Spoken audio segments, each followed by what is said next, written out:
Los derrotados lo lleváis bien, ¿no? ¿Quién se ha llevado la medalla de oro? ¿Pero os la habéis llevado físicamente o ha sido un poco...? O sea, es un poco todo de juja, ¿no? Así como... Bueno, pues vamos con nuestro siguiente ponente,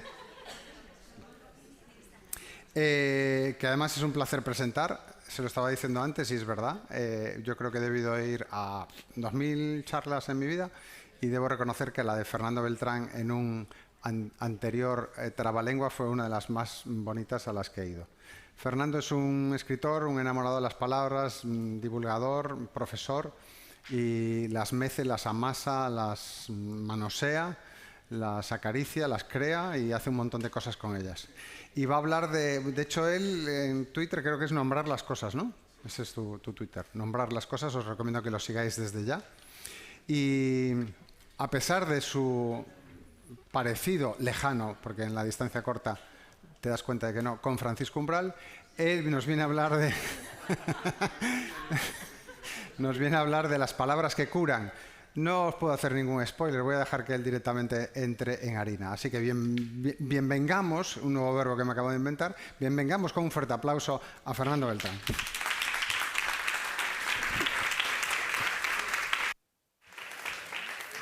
No estaba preparado, eso sé, pero hace muchos años, bueno, unos cuantos, en Valladolid, entonces sí, porque llevaba unas gafas así más de concha y bufanda, por supuesto, y esas cosas, una noche de copas, bueno, el final de la noche, de copas, el último bar de Valladolid, abrimos la puerta a 2 o 3 que quedábamos y unas chicas que había en la barra se volvieron, que luego resultaron ser enfermeras de ahí del hospital, se volvieron al entrar y una se me queda así mirando y me dice, ¡uy! ¿Pero no te habías muerto? Esto es verídico. Los amigos poetas que iban conmigo lo contaron, no pensaba empezar así. Y mira, me he confundido incluso de... Bueno, en la fábula de la cigarra y la hormiga, siempre a los poetas nos da mucha vergüenza llamarnos poetas, siempre decimos escribir poesía y esas cosas, pero cuando ya se es viejo y se ha escrito toda la vida, para bien o para mal, y no hay en ello más orgullo que el del oficio, pero no ser más que nadie, bueno, pues siempre se nos compara con la cigarra, como si estuviéramos allá arriba al margen del mundo tocando la guitarra, la cítara, y en cambio la hormiga, ¿no? No, yo creo que los poetas somos mucho más hormigas, solo hormigas con enormes ojeras, seres insignificantes a quienes salva solo su vocación de sombra. El poema que escribo y más aún el poema que no alcanzo jamás. Hormigas sin descanso. La barca triste y rota del otoño.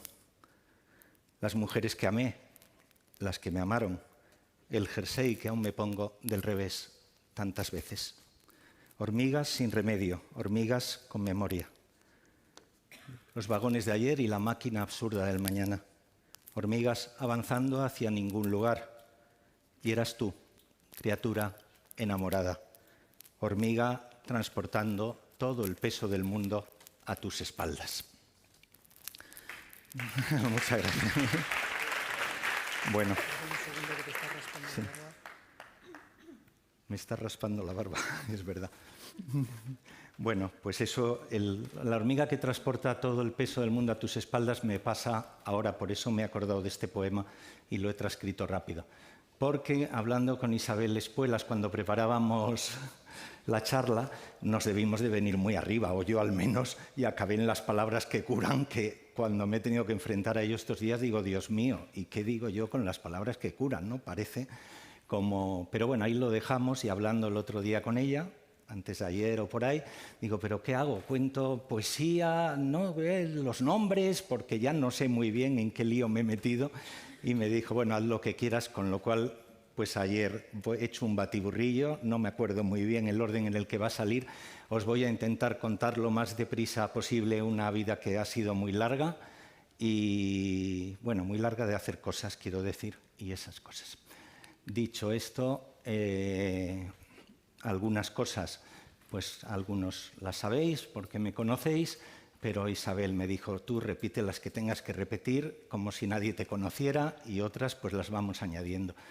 Yo creo, o he pensado siempre, que el poeta nació en un balcón de Lloviedo, ¿no? Esa ciudad, yo más lluvia, más Oviedo, es Lloviedo siempre, ¿no? El niño que veía llover, llover y llover un día tras otro, y un día con el dedo escribió su primera palabra en el vaho de una ventana, ¿no? Eso me contó mi madre, o algo así, pero como los poetas inventamos, estiramos la metáfora, pues a mí me pareció muy hermoso. No sé cuál fue la primera palabra que escribí, pero en Lloviedo nací, bauticé Lloviedo a esta ciudad, que ahora llama mucha gente Lloviedo, hay muchos días que es Lloviedo, porque un día a los 21 años, cuando volví a Oviedo, porque me fui de pequeño con mis padres a Madrid, yo idealizaba la ciudad, corría por la ciudad, pasaba todo, me parecía guapísimo, la gente, todo, no me metía en conflicto alguno, ¿no? Y un día un compañero, un poeta bastante conocido allí, o escritor mayor, me dijo, esa ciudad de la que hablas no existe, ¿no? Tenía razón, me imaginé lo que quería decir, ¿no? Entonces le puse Lloviedo, Macondo, Santa María, las ciudades imaginarias que uno quiere y que son las suyas y que te ayudan a vivir. Todos tenemos un Lloviedo en algún lugar, ¿no? Yo soy hijo del nunca llegarás a nada. Porque cuando nos fuimos a Madrid a los 8 años, yo crucé al campo de San Francisco, me até a un árbol, yo era el mayor, bueno, os fui luego porque nacieron muchas más hermanas a continuación, de 9 hermanas, y me até a un árbol y le dije, mis padres sois unos traidores, ¿dónde nos lleváis? ¿Por qué nos sacáis de aquí? Y salí a tortas de Oviedo, ¿no? De Lloviedo. Y al llegar a Madrid, pues estalló la rebeldía. Yo en Lloviedo debía de ser un niño muy educado, muy bien, aprobaba, era simpático. Mi tía Coba un día en una cafetería de Oviedo me preguntó si la quería. Estaba mi padre al lado y me dijo, ¿me quieres, Fernandín? O algo así, que decimos por allá. Y yo le dije, sí, te quiero mucho, tía Coba. Y me quedé por lo visto callado, yo no me acuerdo de ese momento, y le dije, pero tía Coba, es que yo quiero a todo el mundo. Y mi padre saltó como un abogado bien amueblado, serio, de Oviedo, vetusta, y dijo, Dios mío, me ha salido un hijo sentimental. ¡Buah! Y la guerra que les di, suspendía todo, absolutamente todo en Madrid. Las 3 Marías, ¿os acordáis? Que nos aprobaban a todos los senior, religión, gimnasia, formación del espíritu nacional, FEN. Yo suspendía también. Y lo que más oía era nunca llegarás a nada, nunca llegarás a nada, nunca llegarás a nada. Lo he rescatado últimamente algún día que hablo, porque realmente me doy cuenta que me marcó la vida, ¿no? Porque ser hijo del nunca llegarás a nada es un lastre que llevas a la espalda y que te hace, desde luego, trabajar mucho más, aprender mucho más. Para mí es un grito de guerra. Ahora, cuando llego a algún sitio y tengo alguna dificultad y tengo que subir a decir algo, pues, y tengo que coger fuerzas, pues como otros hacen otro grito de guerra, yo digo, nunca llegarás a nada, y subo, intento perdonar, que las cosas salgan bien. Y ese niño un día, pues en su cuarto, no sé cuándo pasó, no hay un antes y un después, o una tarde que yo estaba, no sé cuándo pasó, pero el niño empezó a escribir poemas. El niño que solo escribía cuentos para leer a las tías cuando venían a merendar los domingos a casa, era lo único, pero los curas me suspendían también en literatura. Yo me acuerdo que en redacción, que era lo único que aprobaba, yo sacaba un 5. Pues aprobado, pero siempre ponía -2, mala letra, suspenso. Y un día escribí un poema, o debí escribir, un poema horrible, pero algo debió pasar. A lo mejor no fue el primer poema, fue el tercero, el quinto o el octavo, pero el niño que nunca llegarás a nada se sintió útil. No, por supuesto, con el mundo, ni con el universo, ni con nadie, sino con él mismo. Algo leí que salí corriendo a leérselo a mi novia o a mi amigo o a mí mismo, o me abrigué a mí mismo, ¿no? Porque la poesía es el cajón del frío y llegamos muy pronto al vértigo, pero es el cajón de las bufandas también, ¿no? Y yo, que tenía muchos vértigos de la edad en aquel entonces y del futuro, pues me debí de acompañar. Y si yo me acompañé con aquello, ¿por qué no iba a servir para los demás? Por eso creo en la utilidad de la poesía, porque al fin y al cabo todos tenemos miedos parecidos, dudas parecidas, fríos parecidos. Y afortunadamente, ilusiones, amores y bufanditas del alma parecidas. Ese es como creo que nací a la poesía. Como no he empezado todavía la charla y son 40 imágenes y no he empezado, pues vamos a ir más deprisa. A partir de ahí, pues me convertí en este señor. Entré en Derecho, porque mis padres me inscribieron, se acababa el colegio a los 16 años, yo entré, no había cumplido 17, a los 2 meses vendí los libros en la Cuesta de Moyano. Me pasé un año vagando por las calles de Madrid para que mis padres no me pillaran en la calle, porque estaba haciendo Derecho, pero había vendido ya los libros. Ahí nació también segunda parte del poeta, quemé las naves, ¿no? Y a partir de ahí, ¿qué pasó? Bueno, sí, a final de año tampoco iba a contar esto, pero bueno, cuando mis padres se enteraron que no había hecho Derecho, pues os lo podéis imaginar lo que ocurrió. Una bronca, una cosa horrible, porque además tenían toda la razón. Ellos me decían, pues si quieres ser escritor, ¿quién te lo impide? Estudia. Mi padre además era abogado, le iban bien las cosas en Madrid y hubiera tenido un camino, y tenían toda la razón del mundo, por el frío que vino luego, ¿no? Pero escribes, tú sacas tu carrera y escribes, ¿quién te impide escribir, no? Pero cuando yo quemé las naves, a final de año se enteraron que no había estudiado, tuvimos una discusión muy fuerte y muy bestia y me fui de casa, ¿no?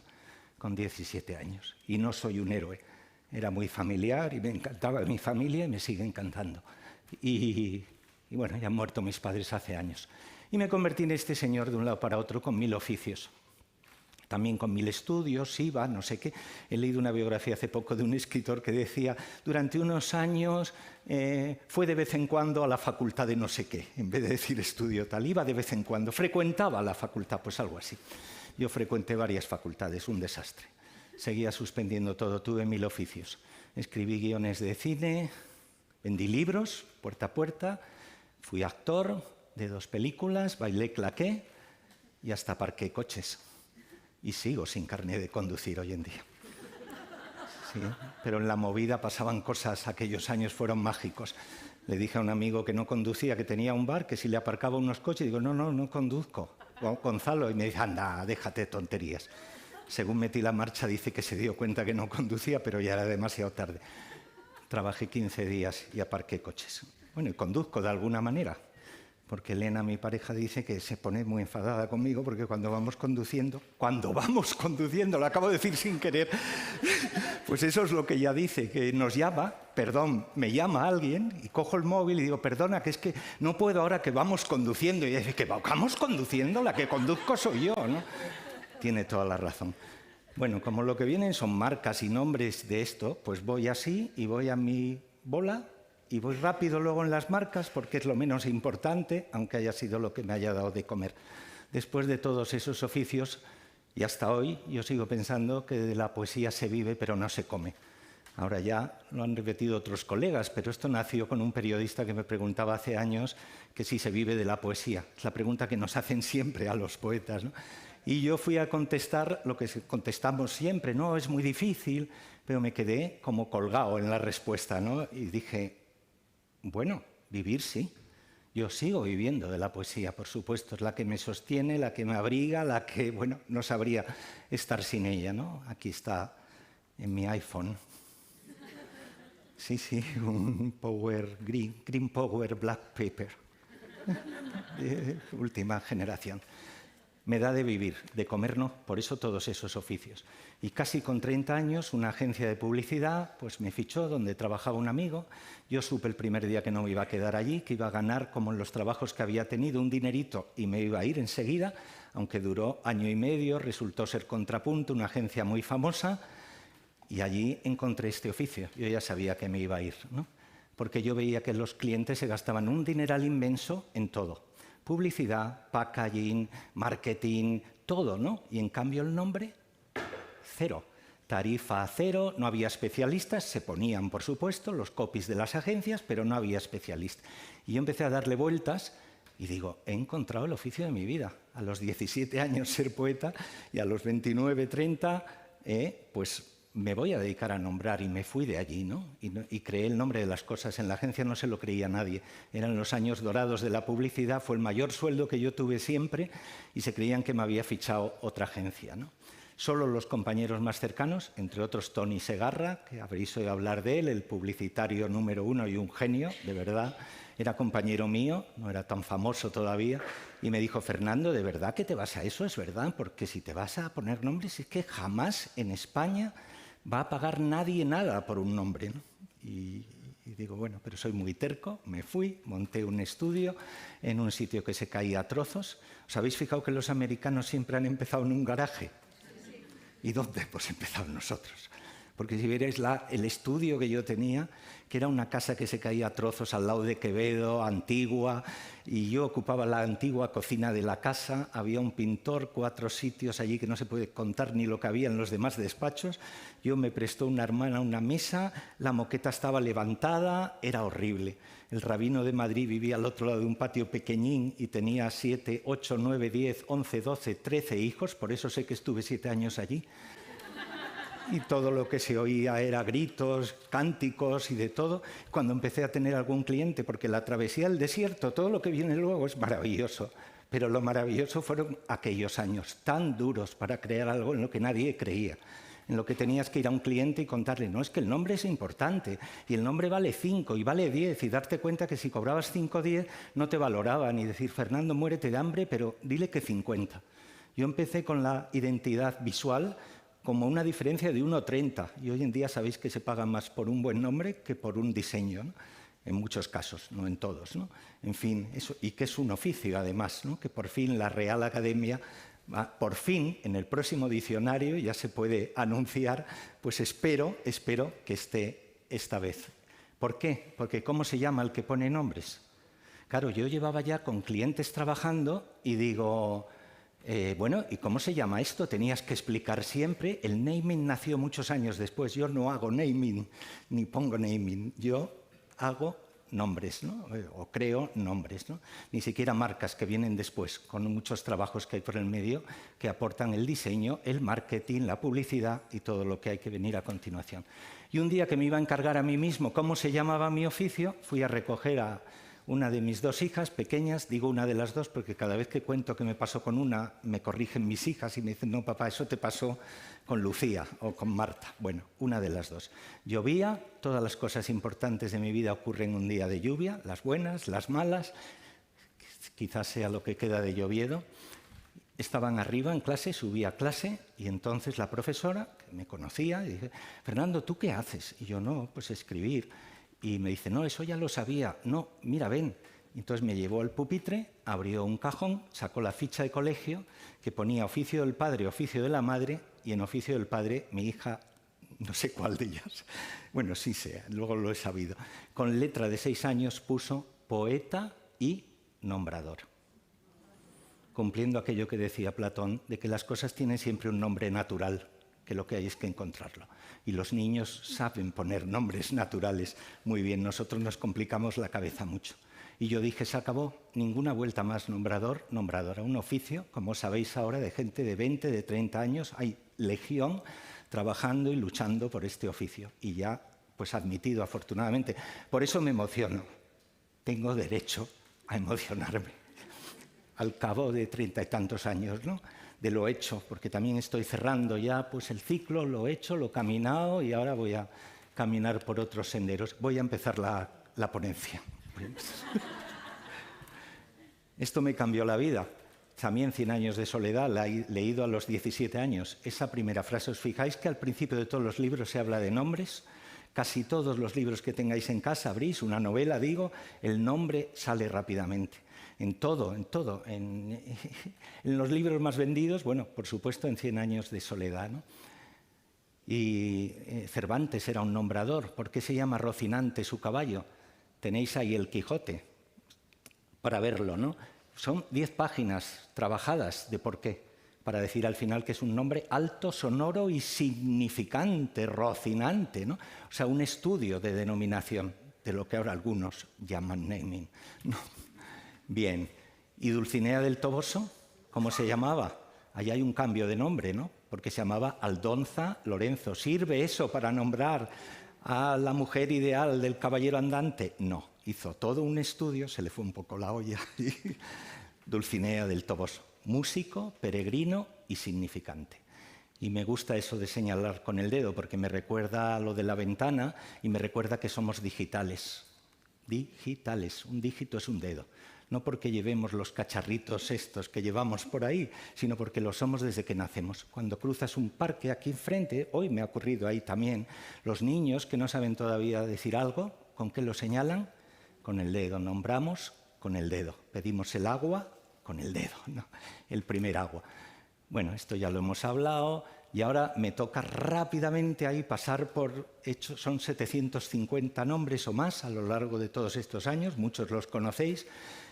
Es un rollo para mí contar esto ahora, aunque es muy divertido, sería cada una de estas historias, pero entre vosotros y emocionándome y no sé qué, y todas las cosas que pasan en la vida, pues yo creé Amena, he creado cosas que creo que son muy buenas y cosas que me da vergüenza enseñar, pero las voy a enseñar también. Es que tenéis en cuenta que el primer Amena no es el de ahora, el que ha habido estos últimos años, no, hablo de hace 20 años, cuando lo único que había, no es que era algunas, no, es que lo único que había era esto. Y de repente la gente que dice si da igual un nombre que otro, esto se iba a llamar Retevisión Móvil. No es lo mismo Retevisión Móvil que Amena cuando quieres hacer una cosa moderna, distinta, juvenil, no sé qué y tal. Bueno, se asustaron porque tenían comprados todos los espacios publicitarios, quedaban 10 días para lanzarlo y lo lanzaron al mundo entero. Agencias de Estados Unidos, de Inglaterra, todo el mundo trabajando. Y a mí en aquel sitio, que os he contado antes, me llegó este encargo. Sitio en el que cuando me llamaban clientes, mira, dos cosas, aunque ya empezaré la ponencia ahora, enseguida. Fue muy importante el cambio, digo, para los que estéis empezando, si alguien... Bueno, todos estamos empezando siempre, ¿no? Mi padre, claro, no creía en todo esto, ¿no? Era otra locura más de su hijo, ¿no? Ahora pone nombres, ¿no? Después de todo, ¿no? Pero casi fue los que más caso me hicieron, porque cuando les dije que me iba a dedicar a esto, me decían, el logotipo, no, poner el nombre. Bueno, sí, la imagen, no sé... No, la palabra... Entonces me miraron mi madre y mi padre y me dijeron, los nombres. No, claro. Y tal. Entonces un día que fui a verles y mi padre no vivió, lamentablemente, el éxito que tuvo el nombre de las cosas, que se hubiera quedado boquiabierto. Pero cuando me empezó a llamar alguna empresa, pues sí, qué sé yo, mi padre conocía mucho más del mundo de la empresa que yo, ¿no? Y a lo mejor yo le dije, pues voy a Repsol, yo qué sé. Mi padre, ¿a Repsol? ¿Te han llamado los de Repsol? Sí. Y bueno, ¿qué te han encargado? No, pues les voy a hacer y luego no sé qué, y he pensado... Y mi padre dijo, no, hijo, no, por Dios. No hables nunca en singular, habla siempre en plural. Maravilloso. Tenía toda la razón, claro, porque dejé de ser aquel tipo tirado en un sitio infame al que no podía llevar a nadie, pasamos a ser el gran equipo de comunicadores, expertos en identidad verbal, verbal identity, que nos dicen los manuales que llega a España en el año 2000. No, nace en un despachito inmundo de Quevedo el año 1989. Cuidado, pero hasta que no nos llegó con Verbal Identity, y está escrito, no lo incorporamos a los estudios de marketing. Somos un poquito a veces, en fin. Bueno, no sé lo que os estaba diciendo, que creé Amena y que fue un éxito, ¿os acordáis? Y fue una revolución por lo que se hizo. Primer nombre femenino y que puso las marcas femeninas de moda durante años, porque ni se concebía en un mundo que era tecnológico, anglosajón, en fin. Bueno, y ahora he hecho un batiburrillo aquí corriendo en vez de enseñar una a una porque no tenemos tiempo. Ya os digo que unas son buenas, otras regulares y otras pues yo qué sé. Emoción, dice la gente, ya están jugando con el sentimentalismo y esas cosas. No, era Telefónica, fue la marca más renombrada 2 años, cuando llegó Internet a nuestros móviles, porque al principio no tenían Internet, ¿os acordaréis? Telefónica para lanzar que tenían Internet, creó esta marca. ¿Qué significa? Moción, el verbo latino, moverse, Internet. Moverse con Internet en la mano o en el bolsillo, moción. La casa encendida, que se iba a llamar Casa de Empeños y que sabéis que en Madrid fue una revolución, el centro, no sé qué, Osborne Solaz, el vino más vendido durante 2 años de exportación, era para la exportación.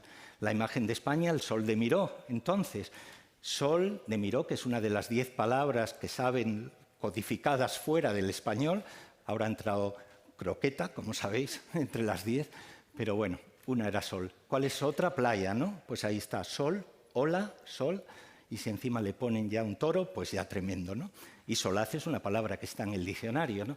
La gavia, que te llame Carrefour para ponerle un apellido a un nuevo centro en el ensanche de Vallecas y que les des varias ideas. Bueno, ensanche, pon el este, tal, y busques y encuentres en un mapa antiguo un paraje que se llama La Gavia, que me he enterado muchos años después, que es una linde entre la tierra, y que empiece la gente a llamar La Gavia a ese sitio y que se acabe llamando La Gavia al centro comercial y que hoy en día sea un barrio de Madrid de 70.000 personas con estación de metro La Gavia. ¡Buah!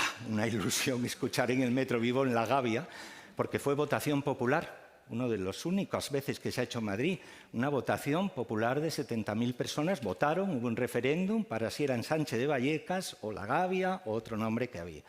Bueno, he hecho cosas horrorosas, pero ya os lo había advertido. OpenCore, soy el creador de OpenCore. Bueno, pues sí. En realidad, estos son marcas del Corte Inglés, que han tenido mucho éxito. La última Sueno, aunque se creó hace 15 años. OpenCore, el Corte Inglés te dice, no, bueno, vamos a hacer un tal, y me dicen dos cosas al final.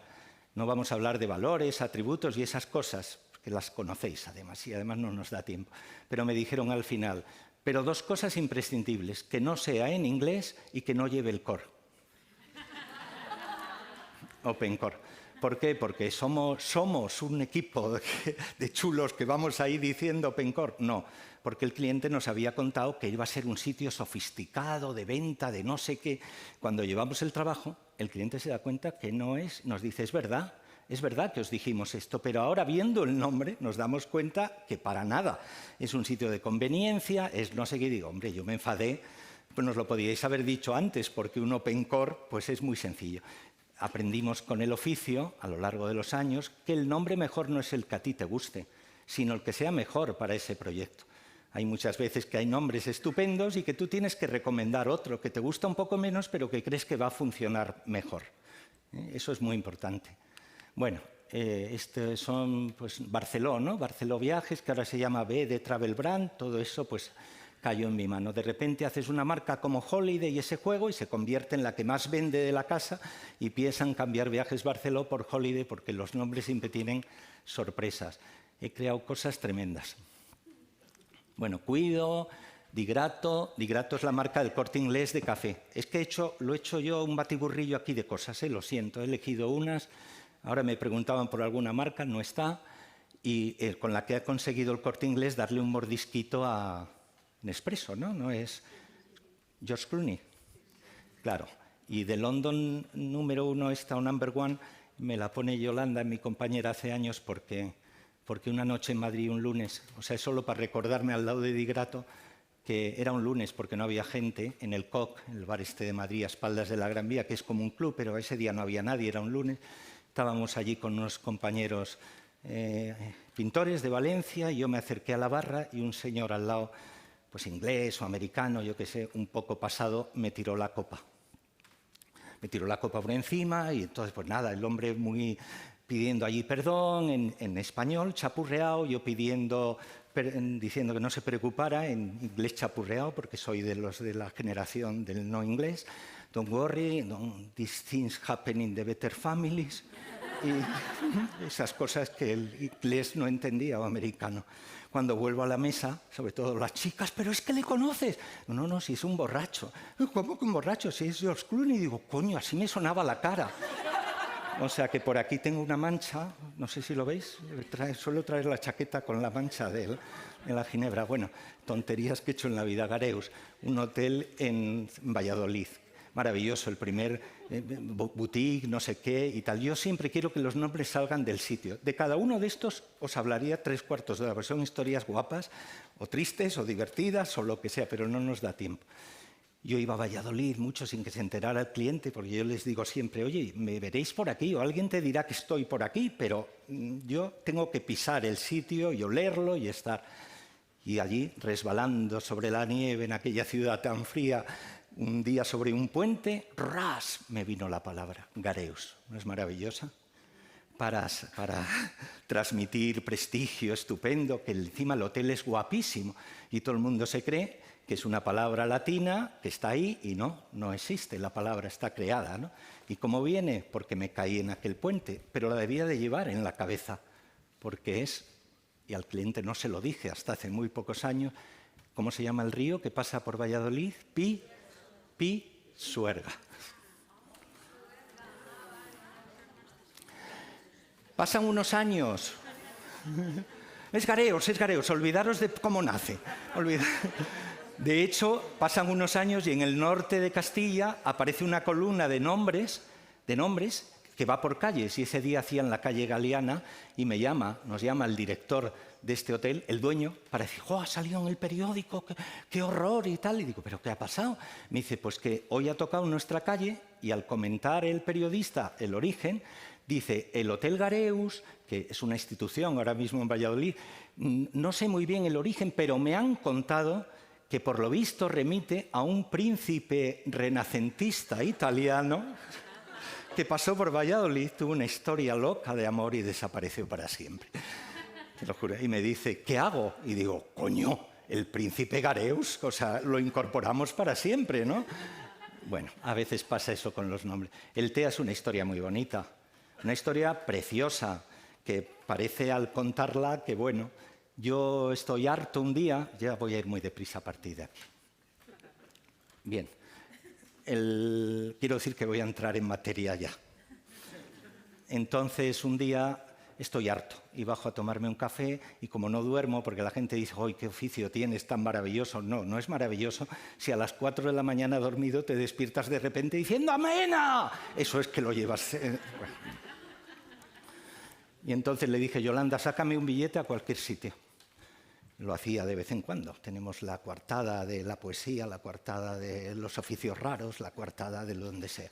¿Pero a dónde? A donde sea, Yolanda. Me voy 2 días a donde sea. Era mi compañera con la que viví muchos años allí mano a mano, esta maravilla, la que me hacía un poco que el estudio funcionara en las cosas que tienen que funcionar, que no son las de la poesía, ¿no?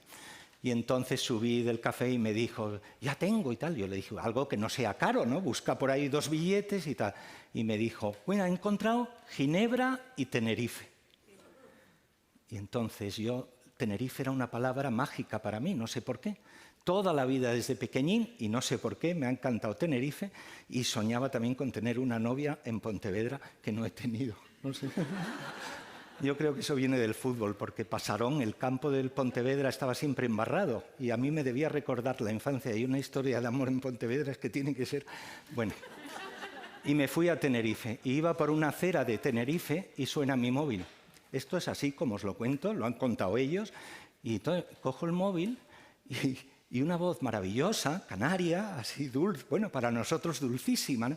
Señor Beltrán, ¿vendría usted a Tenerife algún día? Pero vamos a ver, ¿cómo que sí vendría, no?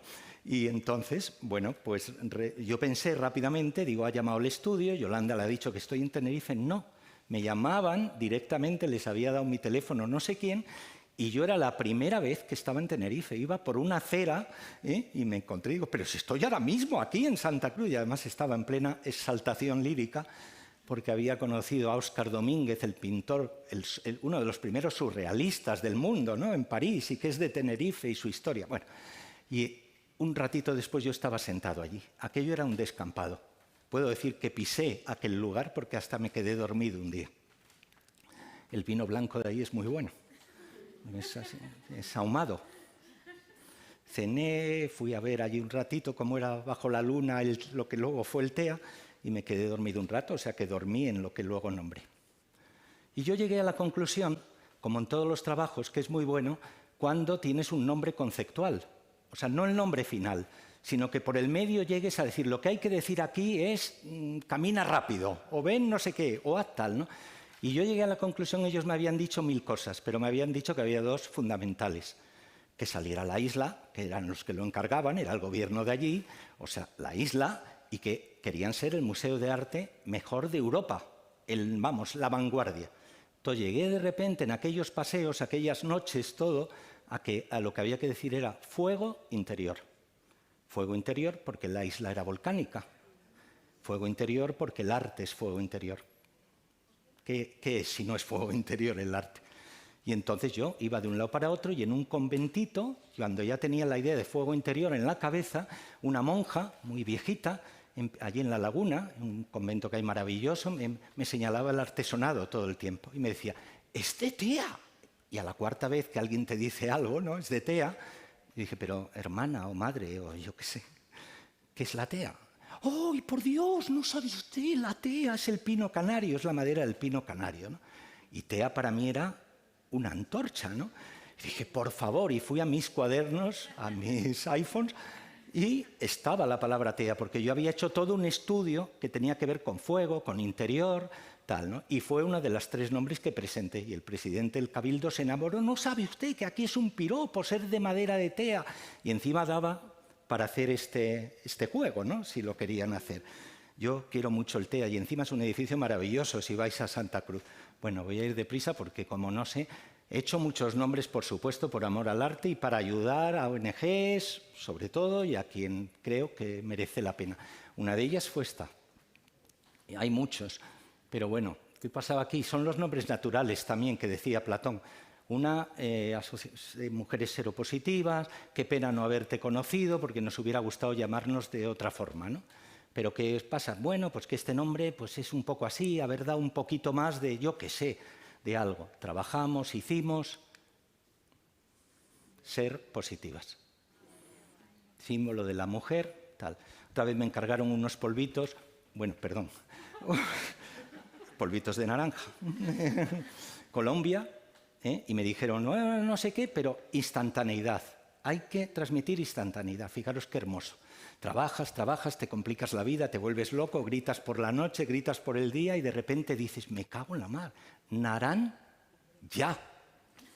Y ahí tenéis la marca que la podéis ver, Naran Ya, líder en Colombia, Venezuela durante miles de años.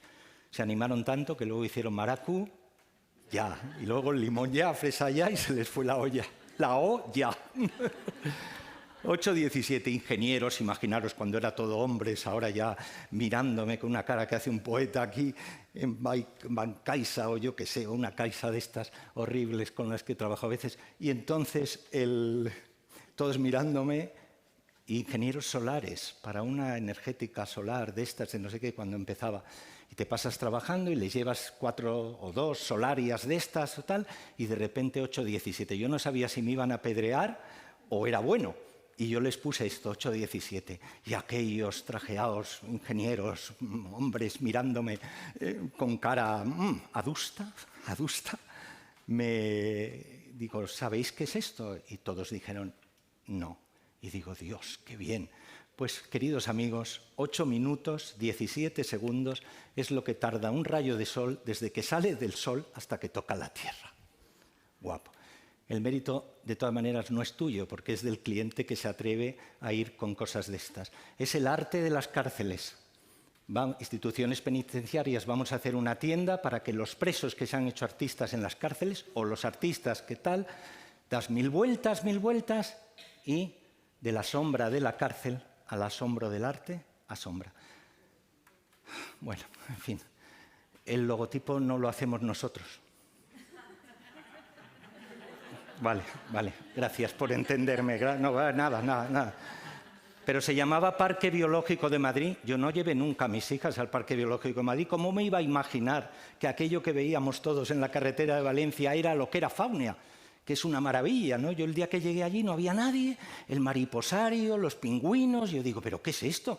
¿Pero cuánto? Llevaban 7 años, arruinados, no iba nadie. Hubo 2 nombres finalistas, el otro era Evolución, a mí me encantaba, pero les obligaba a invertir y dijeron, no, es que esto era de Caja Madrid, o se llena en 15 días o cerramos, porque es un coladero de millones, ¿no? Faunia, y ya sabéis lo que pasó, fue alucinante, ¿no? Y eso que era carísimo, colas y colas de cientos y miles de personas yendo a Faunia, no al Parque Biológico de Madrid. Mi hija pequeña, que era muy práctica y me preguntaba cuánto cobraba yo por los nombres y yo la engañaba, claro, pues lo que sea, y me dice, joder, papá, es que negocias tan mal. Y me dijo, mira que no haber puesto ni siquiera en el contrato entradas gratis para siempre. Y lo oyeron en una radio y los de Faunia mandaron, mis hijas tienen entradas gratis para siempre, aunque tengan ya 30 y tantos. Bueno, lo siento, soy el creador de Rastreator y si quieres echarme del Congreso, me echa, Isabel, aunque ya tiene difícil solución. Yo les conocí 2 personas en un despacho alquilado y son hoy esa inmensidad. Y no se atrevía nadie con Rastreator. La historia es muy larga, pero quedaron 2 marcas finales y me llaman y me dicen, ¿a ti cuál es la que más te gusta? Porque no nos decidimos, las 2 nos parecen buenas. Y digo, yo no es mi visión. Yo os he dicho que tiene de bueno uno, que tiene de buena otra. Las 2 son buenas, las he presentado, pero es vuestra estrategia, vuestra tal. Yo sabía lo que pasaba. ¿Quién se atreve con Rastreator, que es el antinombre? Y entonces, ¿sabéis lo que les dije? La otra. Me dijeron, pero no nos dices que Rastreator. Y digo, es que me estáis preguntando cuál es la que más me gusta. La que más me gusta es la otra, Pointer, la raza Pointer que señalaba, es el Pointer. Es lo mismo que un rastreador que apunta con el hocico, el perro Pointer, donde está la presa. Preciosa, no tiene riesgo. Rastreator tenía mucho riesgo. Se atrevieron y ya sabéis el bombazo que fue. El perro es de Jaca, si no lo sabéis. Me lo dijeron en una radio de Zaragoza el otro día. El nombrador no sabe que el perro es de Jaca. No, disculpen, no lo sabía, perdón. He hecho cosas mucho peores que Rastreator. ¿Queréis dividirla? Vamos a dividir la sala entre partidarios de Rastreator y de qué canuto. Bueno, el canuto lo puso el cliente, yo solo puse qué. Ya sé que es horrible, pero todos habéis comprado y sobre todo, ¡uy, por Dios! Se ha colado. Pues no viene porque lo hice todo tan deprisa, Isabel, después de nuestra charla, que he destrozado la presentación. Pero esto, ¿sabes cómo se llamaba? ¿Cómo se llamaba esta marca? Boyilandia. Boyilandia. Y vendía muchísimo. Que un cliente te encargue cuando está ganando una millonada, era Panrico, un cambio de nombre, es peligrosísimo. Yo sabía que iba a sufrir como en ningún trabajo. Y sufrí como en ningún trabajo. Porque, claro, ganaban muchísimo. ¿Quién se atreve? Les hice el trabajo mejor de mi vida porque yo me dejo comprar, iba a decir me vendo, por chocolate. Pero chocolate, no, o sea, chocolate. De verdad, en serio, si queréis algo así que, bueno, pues ayude o algo, chocolate. Les hice el trabajo mejor de mi vida, me llevaron a una sala con 40 personas, desde el presidente, y se dedicaron a ponerme a caldo todos.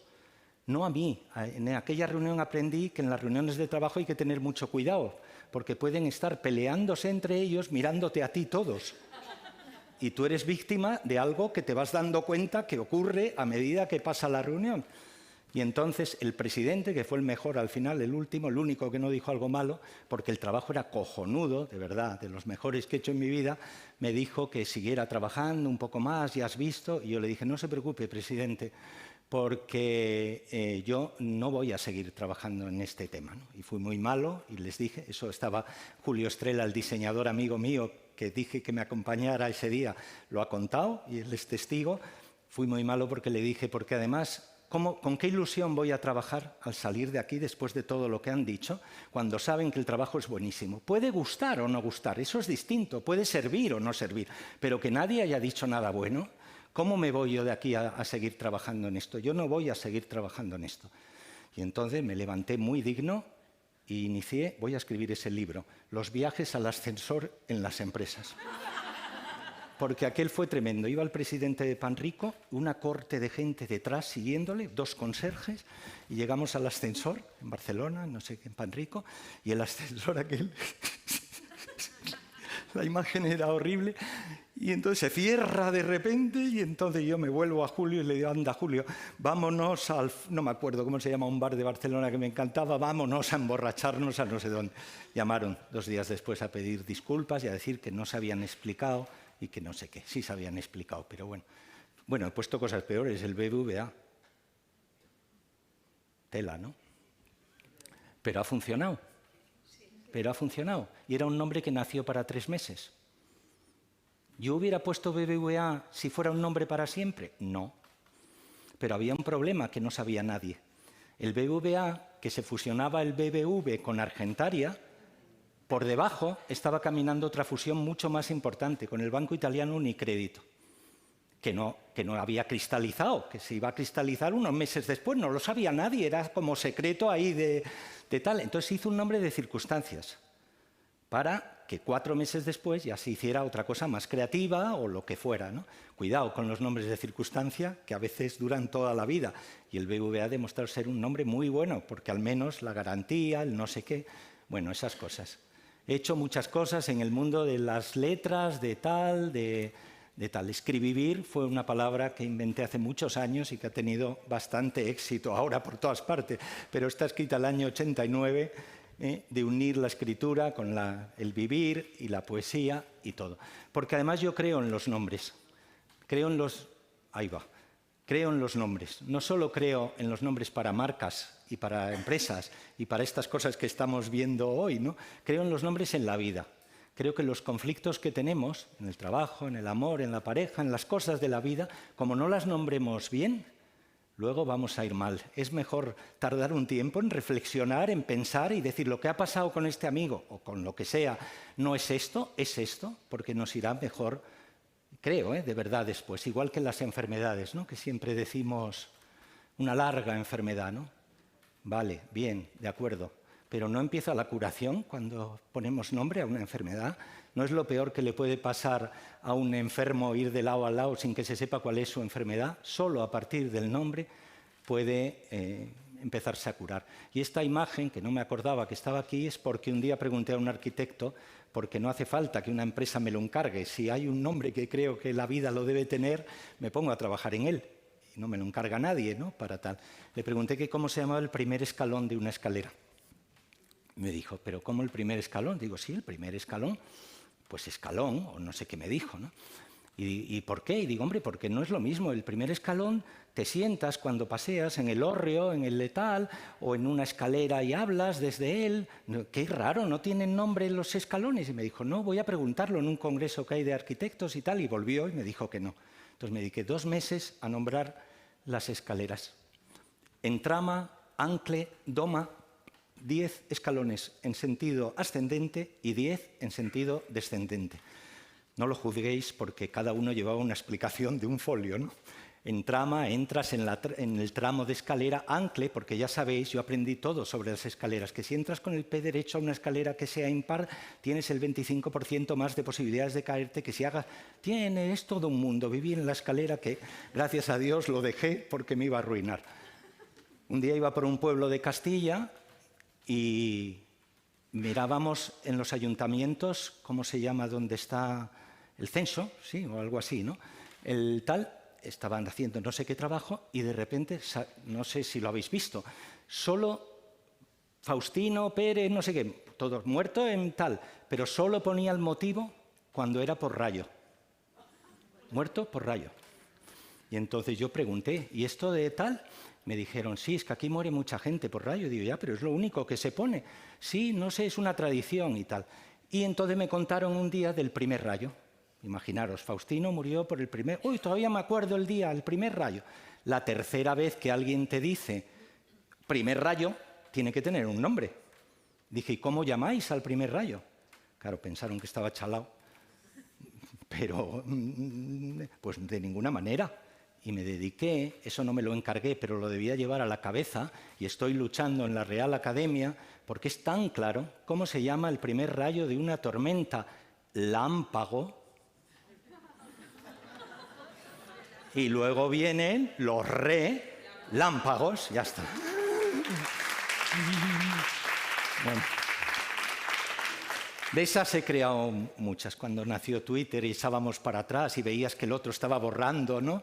¿Qué estábamos haciendo? Tuitubeando, ¿no? Y muchas cosas de esas. Sí. ¿Hipocondríacos? ¿Y qué me decís de los hijocondríacos, que hemos sido los padres tantas veces? Bueno, perdona. Vale. No hay palabras inocentes, está claro. Lo decía Golambat y vamos ya hacia el final. ¿Por qué? Todo esto ha cambiado. Vais por una acera de Logroño ahora mismo y los nombres ves que todos están trabajados. Ya no es como antes, que Pegafesa, no sé qué, tal, una cosa horrorosa, ¿no? Pero gracias a Dios, para que este oficio siga vivo en las nuevas generaciones, todavía te puedes encontrar con Gastructa. Y acabas de comer y vas en un coche y se te remueve todo. Y es un cartel gigantesco y te dicen que es la empresa más importante de l'Empordà. Y digo, ¿pero cómo es posible, Gastructa? Dice, hombre, es que eso es estructuras de gas. Y digo, ya, pero Gastructa. Y Escagas, que la conocerá, que es de Euskadi, del País Vasco, de excavaciones de gas, ya, pero Escagas... Ya sé que la cambiaron, luego me lo dijeron. Ahora ya... Y bueno, también, cogarla, cagarla, no cagarla... ¿Cuántas cosas no van en este país? Y es una palabra bonita, latina, no va, la nueva, bien, pero ¿cuántas? Fijaros, ¿cómo voy a ir yo a un centro que no va? Y no caga, suspende su consejo de administración, ¿qué me decís? El que inventó un nombre tan largo, Novacaixa Galicia, no se dio cuenta que el periodista va rápido, tiene que hacer un acrónimo como sea. 3 horas estuvo en el Confidencial puesto esto. Lo cambiaron. Pero claro, todo el mundo le llamó No Caga el resto de la vida hasta que cambiaron el nombre del banco. Esto en el metro de Madrid. ¿Qué nos pasa en Madrid? ¿Qué nos pasa en Madrid? Que vas por un túnel y lo que se ve es esto. Ya sé para lo que es, pero podíamos haberle dado una vueltecilla, ¿no? Y meo, me meo, mi mea, mi nabo, pota, la tal. Esto está al lado de la sede del PSOE, en Ferraz, hasta hace muy poco. La gazpachería andaluza, comida casera vietnamita, normal.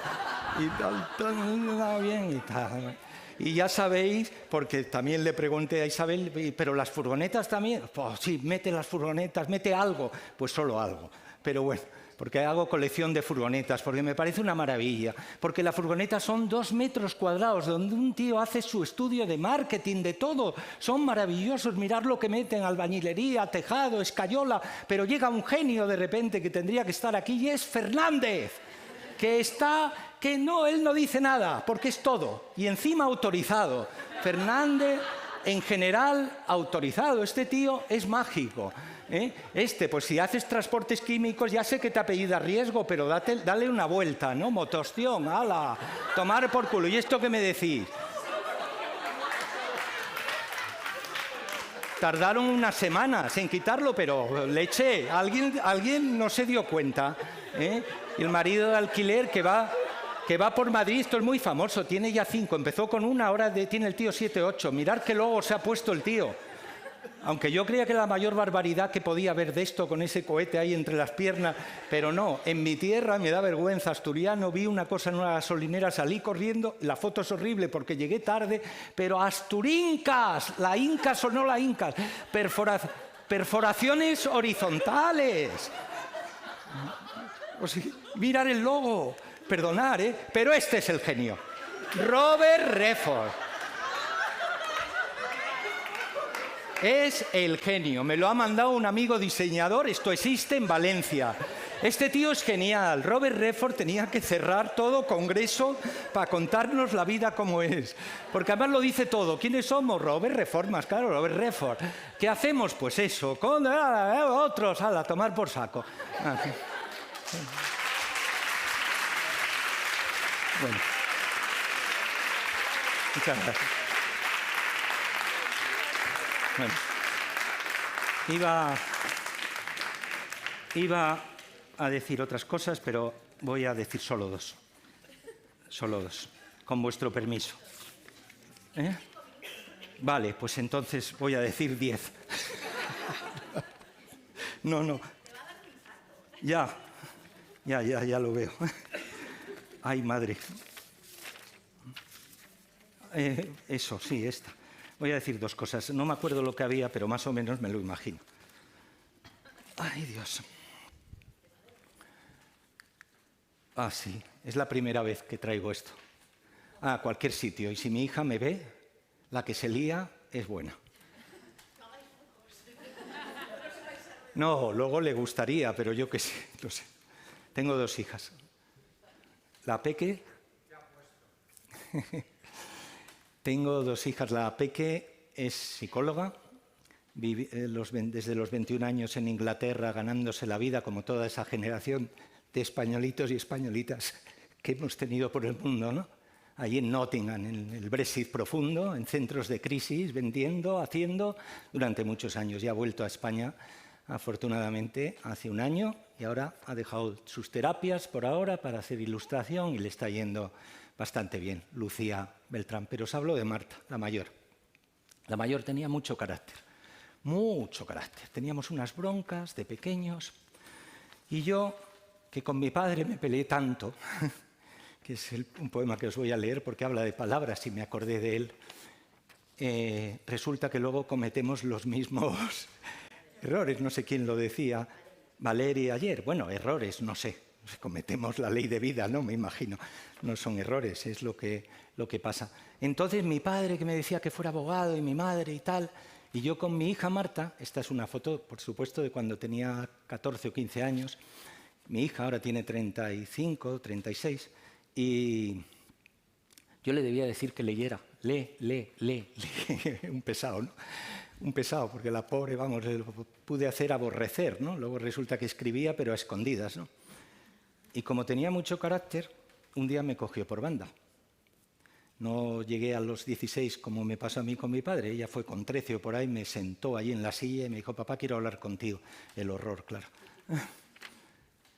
Y me dijo, mira, papá, no sé lo que quiero ser de mayor, pero tengo una cosa muy clara.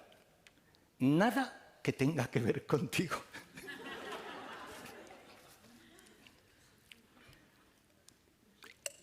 Y mi hija lo cumplió. Hizo ciencias de la salud, se fue por otro lado. ¿Sabéis lo que es Marta hoy? Logopeda. Pero logopeda vocacional, una bestia de la gente con más prestigio para la edad que tiene, especialista, por supuesto, en niños y en la página 28, la R, que le llamé yo así a no sé qué, pero especialista en daño cerebral, en ictus, en toda una bestia en lo suyo. Saca adelante a gente que no se le ha sacado. Logopeda. ¿No es muy bonito? Vale. Pues leo La gabardina de mi padre y otro poemita, y vamos a terminar con poesía. Este poema, que ayer me preguntó una persona si lo iba a leer, pero y no era el tema, pero bueno. Cuando murió mi padre yo me encontré esto, lo que os cuenta en este poema. La librería Hiperión es una librería hermosa de Madrid, al lado de la Puerta de Alcalá, especializada en poesía. Y es la editorial también, en la que yo he publicado pues, muchos libros, ¿no? Mi padre y yo hicimos las paces, por supuesto, años después, y bueno, pues más o menos. Pero se murió. Yo lloro enseguida. Yo voy a una película y estoy llorando ya. Y Elena me dice, pero ¿estás llorando? Digo, sí, pero si no ha pasado nada. Digo, me lo estoy imaginando. Es un poco exagerado, pero bueno, para quitarle dramatismo, porque la poesía es hermosa, os lo juro. No son las golondrinas de Bécquer, somos más vencejos. El vencejo, sabéis que para elevar el vuelo necesita lanzarse. Coge el impulso al tirarse, no como la golondrina que sabe desde el alero despegar, ¿no? O sea, el poema va hacia lo bueno al final, o intenta ir, ¿no? Salvarte un poco. La gabardina de mi padre. Yo soy de Oviedo, como sabéis, de Oviedo, a los 8 años a Madrid, y la librería Hiperión ya sabéis lo que es. La gabardina de mi padre, la que se cae a trozos, la que uso todavía cuando viajo al norte, como se aferra el don de un comodín. Recuerdo que al probármela descubrí en sus bolsillos caramelos de menta y un papel con los últimos recados. Miel, manzanas, 2 paquetes de Kleenex, unas pilas de larga duración que no cumplieron nunca su promesa y una nota final. Librería Hiperión. Aún tiemblo.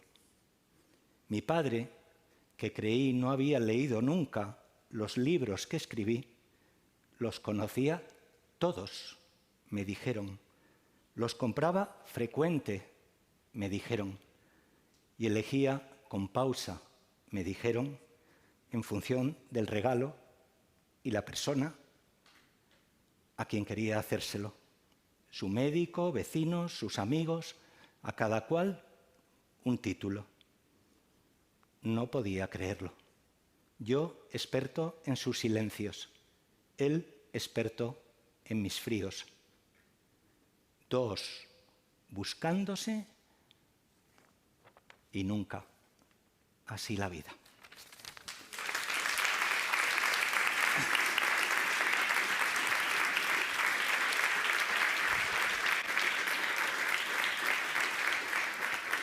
Bueno, como homenaje cierro, es un homenaje final, porque en el hospital lo pasé muy mal, como sabéis.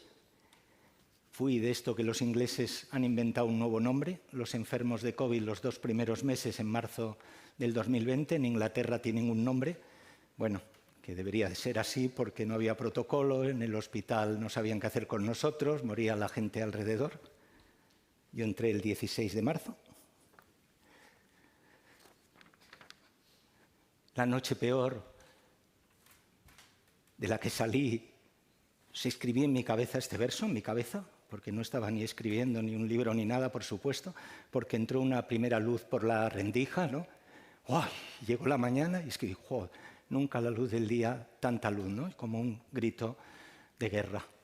Escribí luego La curación del mundo, pero eso vino luego en la recuperación, que fue muy larga, y bueno, no menciono el COVID ni menciono nada en ese libro, es como la vida y las cosas que nos pueden pasar, ¿no?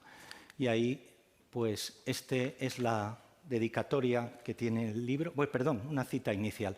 He hecho algo contra el miedo, he permanecido sentado durante toda la noche y he escrito, que es un homenaje para todos vosotros y para esta comunidad de la lengua tan guapa. Y entonces luego ya escribí poemas, me apoyé en las metáforas en el hospital. Yo que siempre había creído la poesía útil, pero las metáforas nunca pensé que te podían salvar tanto, ¿no? Porque yo no podía tener un bolígrafo, un papel, pero las metáforas fue lo que me ayudó a salir del hospital, ¿no? A salir con vida, quiero decir, ¿no? Un mirlo que se puso allí en el alféizar y que estaba deshilachado, negro, y que yo pensé, ostras, esto es un síntoma de que se acabó. Y tuerce de repente la cabecita el mirlo y el pico naranja del mirlo. ¡Buah! Y precioso, ¿no? Así resplandeciente. Y yo dije, me agarro ahí y salgo ahí y voy a salir de esta. O me acordé de mi ciclista, mi héroe de niño, del CAS, el CAS que era nuestro equipo, López Carril. Esta cara llegando al Tourmalet y me agarraba a los hierros de la cama y decía, venga, Fernando, venga, tira para arriba. Está escrito ahí en el libro. Y este, que es el que voy a leer, que es un poco más y encima he visto que el monumento a las enfermeras está aquí. Hoy veníamos andando y hay un monumento a las enfermeras de Logroño aquí, delante. Digo, me he quedado... Bueno, cuando ya estaba casi bien y ya iba a salir, y ya salí los primeros días, al cabo de meses, a la calle, pues escribí este poema donde las enfermeras entran. Yo no iba a escribir sobre las enfermeras, pero luego está dedicado a las que me atendieron. Se llama tacto, que creo que es la palabra clave de todo este tiempo que hemos vivido, ¿no? Tacto. Nada será ya como antes. La lluvia no será ya la lluvia, será celebración aún más gozosa. Mirarla cómo cae traerá un milagro de panes y de peces, llegando desde el cielo para empujar la flor, el trigo, la memoria de tu cuerpo y mi cuerpo aquella tarde que fue todas las tardes. Las cosas no serán la misma cosa. Los árboles no serán ya los árboles. Serán ahora un abrazo sin contagio al alcance de todos. Descubrirás que su sombra es más sombra y que incluso en invierno, ya sin hojas, se ven todos los nidos con mayor nitidez, vacíos pero intactos. Las cosas no serán la misma cosa. Las calles no serán ya las calles. La alegre muchedumbre será ahora una extraña pasajera con su maleta a solas, aconteciendo a un mundo que no entiende. Y aunque la gente ocupe las aceras, tú las verás vacías y hacia adentro, extraviadas quizás, preguntándote ellas, ¿cómo se llega a ti? Las cosas no serán la misma cosa. Las ventanas no serán ya ventanas, las miradas no serán ya miradas. No amaré ya jamás, como allí amé, el tacto de aquel guante con sus dedos de plástico. Las manos que sin manos se acercaban a mí. Las cosas no serán la misma cosa. La piel no será ya la piel, ni el desnudo el desnudo. Habrá que comenzar a desvestirse por el botón del miedo y al besarnos, quitada ya la ropa, aprender que había huecos antes nunca tocados. Por fin seremos tacto. Recorrerá mi lengua muy despacio la isla abandonada, estallaremos juntos como si fuera un último deseo cumplido cuando ya no crees en nada. Las cosas no serán la misma cosa. Nosotros no seremos los mismos. Los otros no serán ya los otros.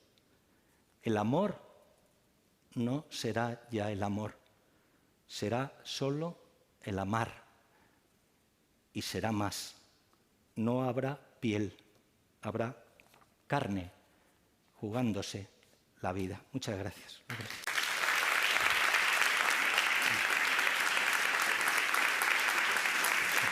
Gracias. Muchas gracias. Gracias. Gracias. Muchas gracias.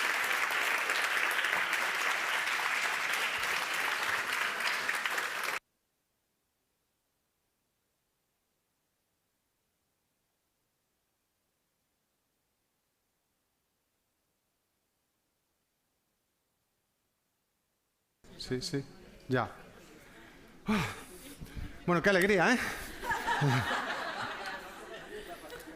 Bueno, ¿qué tal? ¿Cuántos habéis visto por primera vez a Fernando? ¿Ah, sí? ¿Y qué tal? ¿Eh? Otro mundo. Fernando es otro mundo, sin duda. No sé ni cómo oso compararlo con Paco Umbral, que era así como un amargado, solo por el pelo. Bueno, ya os lo decíamos, que aquí el programa no son tonterías. Así que, bueno, precisamente para poder hacer una transición a una magnífica contrapartida, que es la que viene luego con nuestro querido amerizano, vamos a hacer una pausita y volvemos a las 6:20, nos refrescamos un poquito después de esta intensidad tan fantástica.